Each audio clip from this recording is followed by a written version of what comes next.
দীর্ঘ ১ বছর পর পবিত্র মাহে রমজানের সুঘ্রাণ পাচ্ছি, তাই সকলে অন্তরের অন্তঃস্থল থেকে শুকরিয়া আদায় করি আলহামদুলিল্লাহ।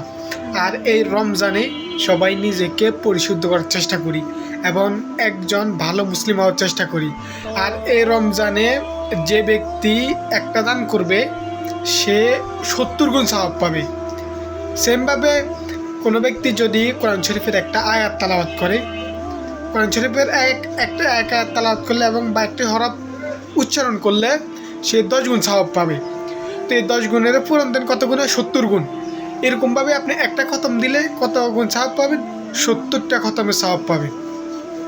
বা আপনি কাউকে দিয়ে খতম করালে সে ৭০টা খতমের কী পাবেন? সওয়াব পাবেন।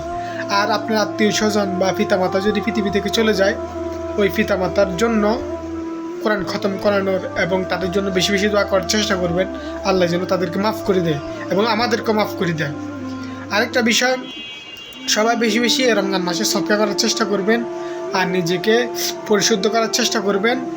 বিশেষ করে 30টা রোজা সুন্দরভাবে রাখার জন্য আল্লাহর কাছে দোয়া করবেন এবং এই তারাবির নামাজ জামাতের সাথে আদায় করার চেষ্টা করবেন। আল্লাহ তাআলা এই পবিত্র মাহে রমজানে আমাদের সবাইকে মাফ করে দিক, কারণ অনেকে গত বছর ছিল, এবছর নাই।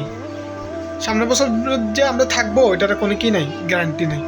তাই সবাই আল্লাহর কাছ থেকে মাফ চাইবেন যেন আল্লাহ তাআলা সবাইকে মাফ করে দেয়, প্রত্যেকটা মুসলিমকে, এবং যারা কবরবাসী হয়ে গেছে তাদেরকে যেন মাফ করে দেয়। তো বিশেষভাবে সবার কাছে একটাই অনুরোধ থাকবে, সবাই এই রমজান মাসে গুনাহের কাছ থেকে বেঁচে থাকবেন এবং বেশি বেশি নেক আমল করার চেষ্টা করবেন এবং অন্যদেরকেও কী করবেন? উৎসাহিত করবেন। আসসালামু আলাইকুম। আল্লাহ হাফিজ। ফি আমানিল্লাহ।